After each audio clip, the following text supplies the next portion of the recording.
दोस्तों, बसपा सुप्रीमो मायावती ने कॉकरोच जनता पार्टी से जुड़कर यह अपील कर दी है कि प्रधानमंत्री नरेंद्र मोदी और शिक्षा मंत्री धर्मेंद्र प्रधान दोनों इस्तीफा देंगे, तभी इस देश से भ्रष्टाचार जाएगा। इस खबर को सुनकर पूरे राजनीति में हड़कंप मच गया है। अब इस खबर की पूरी सच्चाई जानते हैं दोस्तों। पिछले कुछ समय से देश में कई सामाजिक और राजनीतिक मुद्दों को लेकर बहस तेज होती रही है।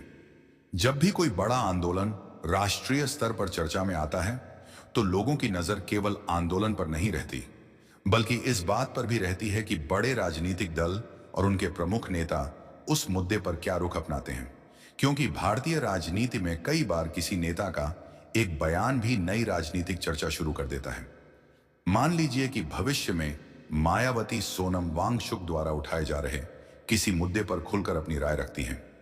ऐसा होने पर सबसे पहला असर मीडिया की बहसों में दिखाई दे सकता है।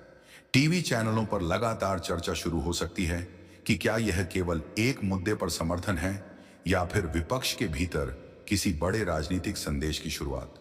यहीं से दूसरा सवाल सामने आता है, अगर ऐसा होता है तो क्या विपक्ष के दूसरे दल भी उसी मुद्दे पर अधिक आक्रामक रुख अपना सकते हैं। राजनीति में अक्सर देखा गया है कि जब किसी मुद्दे को कई दल उठाने लगते हैं तो वह राष्ट्रीय बहस का विषय बन जाता है। ऐसे में संसद से लेकर प्रेस कॉन्फ्रेंस तक उस मुद्दे की चर्चा बढ़ सकती है। अब बात आती है सरकार की। किसी भी लोकतांत्रिक व्यवस्था में जब विपक्ष किसी मुद्दे पर लगातार सवाल उठाता है, तो सरकार भी अपनी बात मजबूती से जनता के सामने रखती है। अगर भविष्य में ऐसा कोई राजनीतिक माहौल बनता है, तो सरकार अपनी नीतियों और फैसलों का बचाव करेगी, जबकि विपक्ष अपने सवालों को और जोर से उठाने की कोशिश कर सकता है। यही लोकतंत्र की सामान्य प्रक्रिया है। अब सबसे दिलचस्प सवाल, क्या धर्मेंद्र प्रधान के इस्तीफे की मांग तेज हो सकती है।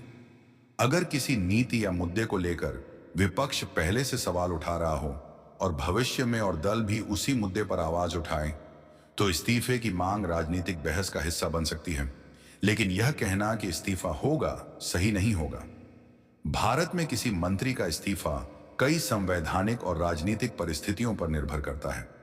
इसलिए इस वीडियो में हम केवल यह समझ रहे हैं कि ऐसी मांगें राजनीतिक रूप से कितना असर डाल सकती हैं। अब प्रधानमंत्री नरेंद्र मोदी की बात करें। अक्सर जब किसी बड़े मुद्दे पर विपक्ष एकजुट होकर सवाल उठाता है, तो राजनीतिक चर्चा प्रधानमंत्री तक भी पहुंचती है। इसका मतलब यह नहीं कि किसी निष्कर्ष पर पहुंचा जाए, बल्कि यह समझना जरूरी है कि राष्ट्रीय राजनीति में हर बड़े मुद्दे का प्रभाव अलग अलग स्तर पर दिखाई देता है। अगर भविष्य में मायावती भी किसी राष्ट्रीय मुद्दे पर खुलकर प्रतिक्रिया देती है, तो उनके समर्थकों के बीच भी चर्चा तेज हो सकती है। वहीं दूसरी ओर भाजपा के समर्थक सरकार का पक्ष रखेंगे। सोशल मीडिया पर अलग अलग हैशटैग ट्रेंड कर सकते हैं, टीवी डिबेट्स में अलग अलग दावे किए जा सकते हैं और राजनीतिक माहौल कुछ समय के लिए काफी गर्म हो सकता है। लेकिन राजनीति केवल बयानों से नहीं चलती। अंतिम फैसला हमेशा जनता करती है। जनता यह देखती है कि कौन सा पक्ष तथ्य रख रहा है, किसकी दलील अधिक मजबूत है और किसका दृष्टिकोण उसके हितों से जुड़ा हुआ है। इसलिए किसी भी राजनीतिक बहस का अंतिम असर जनता की प्रतिक्रिया पर निर्भर करता है। अब सोचिए, अगर यह बहस केवल एक राज्य तक सीमित न रहकर पूरे देश में फैल जाए, तो क्या इससे 2029 की राजनीति पर भी असर पड़ सकता है। क्या विपक्ष इस मुद्दे को बड़ा चुनावी मुद्दा बनाने की कोशिश करेगा। क्या सरकार अपनी रणनीति में कोई बदलाव करेगी। और अगर ऐसा हुआ तो उत्तर प्रदेश की राजनीति पर इसका क्या प्रभाव पड़ेगा। याद रखिए, हम किसी वास्तविक घटना की बात नहीं कर रहे हैं। हम केवल यह समझने की कोशिश कर रहे हैं कि अगर ऐसा होता है तो भारतीय राजनीति पर उसके क्या संभावित प्रभाव हो सकते हैं।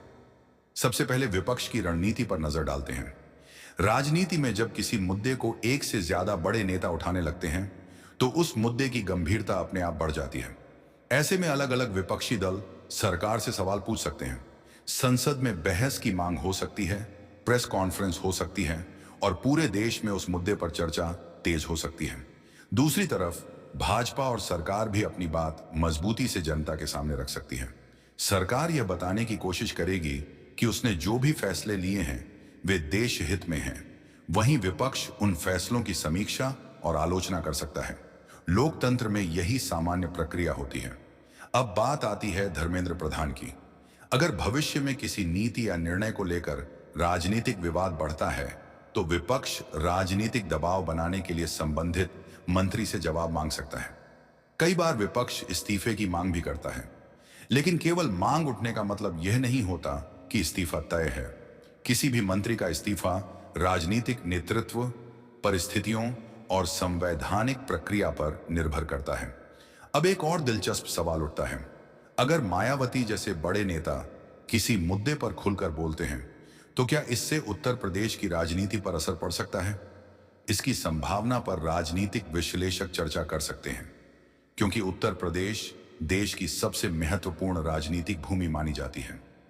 यहां होने वाली राजनीतिक हलचल का असर अक्सर राष्ट्रीय राजनीति तक दिखाई देता है। सोशल मीडिया की भूमिका भी ऐसी स्थिति में बेहद महत्वपूर्ण हो सकती है। अलग अलग हैशटैग ट्रेंड कर सकते हैं। समर्थक और विरोधी दोनों अपनी अपनी राय रखेंगे। कुछ लोग इसे लोकतंत्र की ताकत बताएंगे तो कुछ लोग इसे केवल राजनीतिक रणनीति कहेंगे। लेकिन इन सब के बीच जनता तथ्यों और वास्तविक घटनाओं के आधार पर अपनी राय बनाएगी। अब जरा प्रधानमंत्री नरेंद्र मोदी की भूमिका को भी समझते हैं। किसी भी बड़े राष्ट्रीय मुद्दे पर अंततः सरकार की प्रतिक्रिया सबसे अधिक चर्चा में रहती है। अगर विपक्ष किसी मुद्दे को लगातार उठाता है तो सरकार भी उसका जवाब देती है, लेकिन यह मान लेना कि इससे किसी बड़े संवैधानिक कदम की स्थिति बन जाएगी सही नहीं होगा। राजनीति में बहस और निर्णय दो अलग अलग बातें हैं। यहीं से एक और बड़ा सवाल पैदा होता है, अगर भविष्य में इस मुद्दे पर कई विपक्षी दल एक जैसी राय रखते हैं तो क्या इससे कोई नया राजनीतिक समीकरण बन सकता है, या फिर यह केवल एक मुद्दे तक सीमित रहेगा? भारतीय राजनीति में कई बार समान मुद्दे पर एक जैसी राय रखने वाले दल चुनाव अलग अलग लड़ते हैं। इसलिए केवल किसी एक विषय पर समान विचार होने से गठबंधन मान लेना उचित नहीं होगा। सबसे महत्वपूर्ण बात जनता की है। आज का मतदाता केवल भाषण नहीं सुनता, बल्कि वह यह भी देखता है कि किस नेता ने किस मुद्दे पर क्या कहा, उसका रिकॉर्ड क्या है और उसका समाधान क्या है। इसलिए किसी भी राजनीतिक बहस का अंतिम प्रभाव जनता के फैसले पर ही निर्भर करेगा। लेकिन अगर यह पूरा काल्पनिक परिदृश्य और आगे बढ़ता है तो क्या इससे 2029 की चुनावी रणनीतियों में बदलाव की चर्चा शुरू हो सकती है? क्या अलग अलग दल नए मुद्दों के साथ जनता के बीच जाएंगे? और अगर ऐसा हुआ तो सबसे अधिक राजनीतिक लाभ किसे मिल सकता है? दोस्तों, अब इस पूरे काल्पनिक राजनीतिक विश्लेषण के सबसे महत्वपूर्ण मोड़ पर आते हैं। मान लीजिए कि भविष्य में मायावती किसी ऐसे राष्ट्रीय मुद्दे पर अपनी स्पष्ट राय रखती हैं जिस पर पहले से ही सोनम वांगचुक का आंदोलन चर्चा में है। तब सबसे बड़ा सवाल यह होगा कि क्या यह केवल एक बयान रहेगा या फिर यह देश की राजनीति में नई बहस की शुरुआत बन सकता है। भारतीय राजनीति का इतिहास बताता है कि कई बार एक मुद्दा धीरे धीरे राष्ट्रीय विमर्श बन जाता है। शुरुआत में उसे केवल एक आंदोलन माना जाता है, लेकिन जब अलग अलग राजनीतिक दल उस पर प्रतिक्रिया देना शुरू करते हैं तो वही मुद्दा संसद से लेकर चुनावी मंचों तक पहुंच जाता है। इसलिए अगर भविष्य में ऐसा काल्पनिक परिदृश्य बनता है तो राजनीतिक चर्चाएं तेज होना स्वाभाविक हो सकता है। अब सोचिए, अगर विपक्ष इस मुद्दे को लगातार उठाता है और मायावती भी अपनी राय रखती है तो राजनीतिक दबाव का माहौल बन सकता है। ऐसे समय में अलग अलग दल प्रेस कॉन्फ्रेंस कर सकते हैं, संसद में चर्चा की मांग कर सकते हैं और जनता के बीच जाकर अपनी अपनी बात रख सकते हैं। दूसरी तरफ सरकार भी अपने फैसलों और नीतियों का पक्ष मजबूती से रखेगी। लोकतंत्र में यही सामान्य प्रक्रिया होती है। अब सबसे अधिक चर्चा किस बात की हो सकती है? कई राजनीतिक विश्लेषक ये सवाल उठा सकते हैं कि क्या संबंधित मंत्रालय को इस पूरे विवाद पर और अधिक विस्तार से जवाब देना चाहिए। अगर विपक्ष पहले से किसी नीति की आलोचना कर रहा है तो वह संबंधित मंत्री से जवाबदेही की मांग भी कर सकता है। कई बार ऐसे मामलों में इस्तीफे की मांग भी राजनीतिक बहस का हिस्सा बन जाती है, लेकिन मांग उठना और इस्तीफा होना दो अलग अलग बातें हैं। अंतिम निर्णय हमेशा राजनीतिक नेतृत्व और संवैधानिक प्रक्रिया के अनुसार ही होता है। अब प्रधानमंत्री नरेंद्र मोदी की भूमिका पर भी चर्चा हो सकती है। किसी भी बड़े राष्ट्रीय मुद्दे पर लोगों की नजर सरकार की प्रतिक्रिया पर रहती है। अगर किसी विषय पर बहस तेज होती है तो सरकार अपनी स्थिति स्पष्ट करती है और विपक्ष अपने सवालों को और मजबूती से रखता है। यही लोकतांत्रिक व्यवस्था की विशेषता है कि अलग अलग पक्ष अपनी बात जनता के सामने रखते हैं। अब उत्तर प्रदेश की राजनीति की बात करें।